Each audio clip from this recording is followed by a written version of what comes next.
Everyone, my name is Stephanie Tetro, and I'm with the Tennessee Immigrant and Refugee Rights Coalition. So we're a statewide organization made up of immigrants, refugees, and organizations that provide critical services to those communities. But we are headquartered here in this building just around the corner.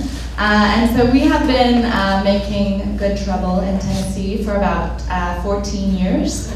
And during our time, we have successfully defeated more than 150 anti-immigrant bills in the state. So, for our policy advocacy, but it's really grassroots organizing and building power in immigrant refugee communities. That's the reason we haven't seen sort of Arizona-style legislation passed here that has happened in North Carolina, South Carolina, Alabama, Georgia.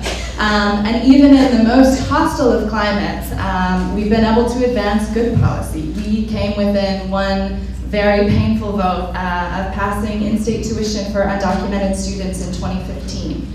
So we know that a lot is possible even in this hostile climate. So all of us have shared all the ways that we are going to be fighting this year and for the next several years. But don't lose hope because we know what works.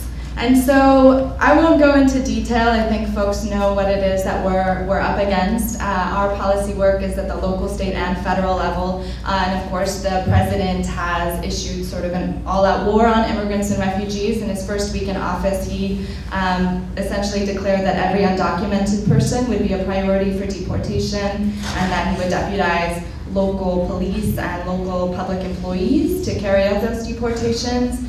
They started last week in LA. Just 2 days ago, 160 people were picked up across the city. It happened in Georgia and North Carolina and Texas, as well as what we saw, the ban on refugees and Muslims from coming into this country. And although we all celebrated that the courts are putting a constitutional check on those efforts, it didn't stop everything. The ceiling for the number of refugees that we'll be accepting this year is still going to be held at 50,000, the lowest in our country's history. And there's rumors of more executive orders to come.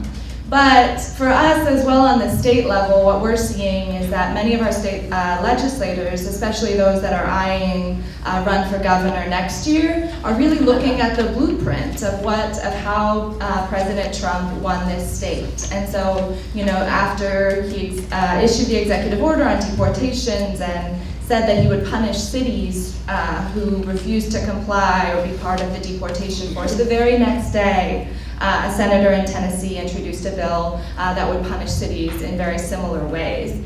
And so we, as well as everyone on the panel, are going through all the bills that were filed this week, and we'll be hosting a conference call next Thursday. There's some flyers out on the table where we'll go through all of the bills that we'll be working on, what we think they mean, and how you can get involved. But for us, this year, our fight is really local.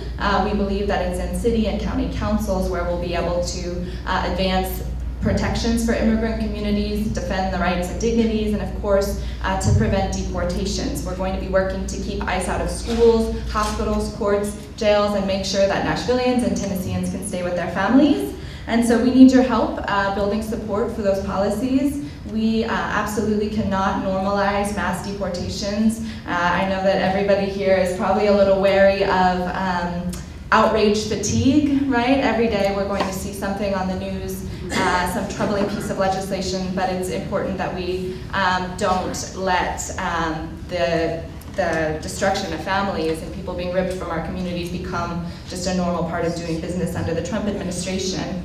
But the other big piece that I think is important for Tennessee is around refugee resettlement. Although that is a fundamentally federal issue, long before President Trump took office, a handful of state legislators really have been on the front lines of advancing anti-refugee policy. 5 years ago, when that was, when refugees still enjoyed really broad and bipartisan support, we were the first state to introduce a piece of legislation that targeted refugees explicitly by status. And so I believe now that what was tested here has gone national, that it's up to our state to lead the fight in turning the tide and really rebuilding support and leveraging public support for refugees, especially because buried in President Trump's executive order said that now state and local governments will be able to decide whether or not we want refugees. And so we believe it's up to everybody in this room to make sure we say loud and clear that we do. So have a table outside, ways to sign up, but it will be an important year for us and we'll need all of your support. So thank you.